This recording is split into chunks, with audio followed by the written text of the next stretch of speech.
What's up, guys? It's Coach Grant with First Down Training. Today we're going to be talking about how to run a corner route versus zone coverage. So we're going to be talking about how you guys can take this inside stem corner, how you can get this DB to sit on the inside on this route, and then be able to create some separation back to the outside. So I hope this video gives you guys some value. I know you guys are always asking about zone coverage, so I hope this helps. And again, I appreciate all the feedback that you guys leave below in the comments. So whatever video you want to see next or whatever you're struggling with, please feel free to drop a comment below. Would really appreciate that. But also, fellas, if you guys are not sure what to do on the field, how to organize your workouts, how to organize the drills, what sets, what reps to specifically do, check out that very first link in the description, fellas, for our 28-day on-field wide receiver workout plan. So what it is, it's a 4-week program where we give you a specific step-by-step booklet where we go through each day of the plan. So it's a 4-week workout plan. We give you all the specific drills you need to do, broken down for you with sets, repetitions. We give you rest days, specific routes you need to run. Then we give you a specific full 30-minute long video where we break down each drill, the repetitions behind each drill, and the meaning of each drill. So very first link in the description, fellas. Hope you guys can check that out.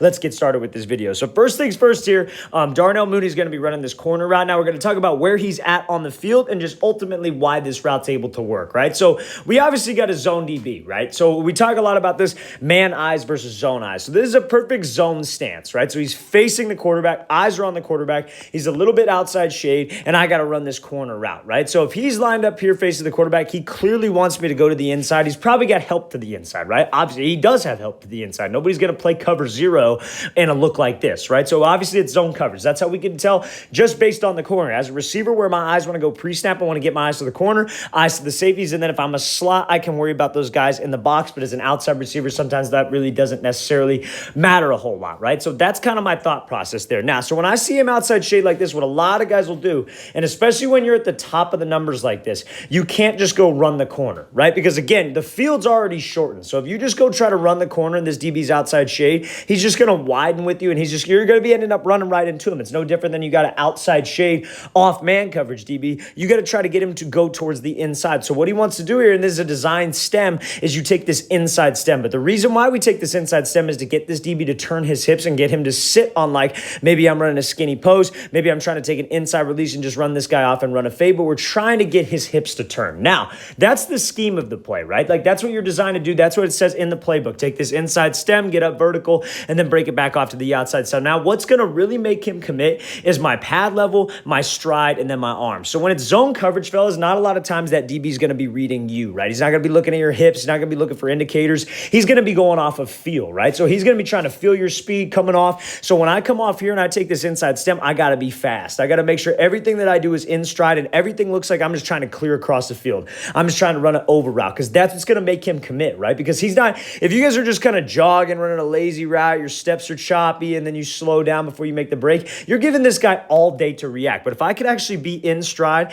I could actually keep a good pad level, my eyes stay straight forward, that's what'll get this guy to commit, right? Somebody the other day said, oh, you say the same stuff every video. It's like, because it's not that complicated, right? It's really not, it's not rocket science. This is the stuff that's going to make a DB commit, and this is the stuff that's going to get you separation, going to get you open, right? So when you go to make that cut to break back to the corner, it's in stride because you want to be sudden with this. What a lot of guys will do with this cut is they'll reach. They'll think that they're being super powerful and they'll over-exaggerate it and they'll reach out, their chest will lean back, and they'll slow all the way down. You guys want to be sudden with this cut, make this cut in stride because that doesn't give the DB time to react. It's all about making him think you're going vertical or making you think you're going one way and then breaking the other with the least amount of time spent, with the least amount of indicators, and then being able to use that cut to explode out. And again, zone coverage is super important because, again, he's where we want to go. We're trying to make him commit to the opposite direction. So I really got to be a salesman with this route. Now, when I get to this spot off of that cut, you got to make sure that we accelerate. And if we can accelerate and win that spot, especially in zone coverage, the quarterback needs me to be at this spot right here.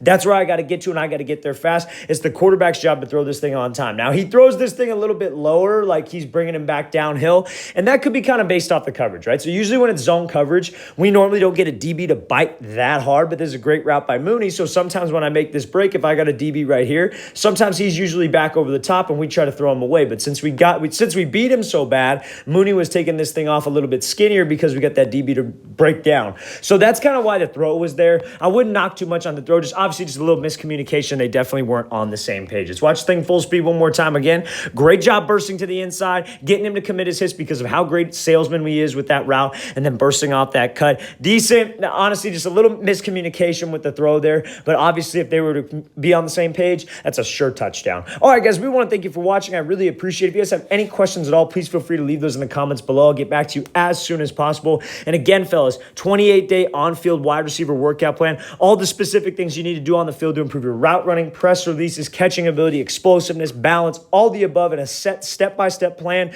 Check out that very first link in the description. I'll see you guys next time.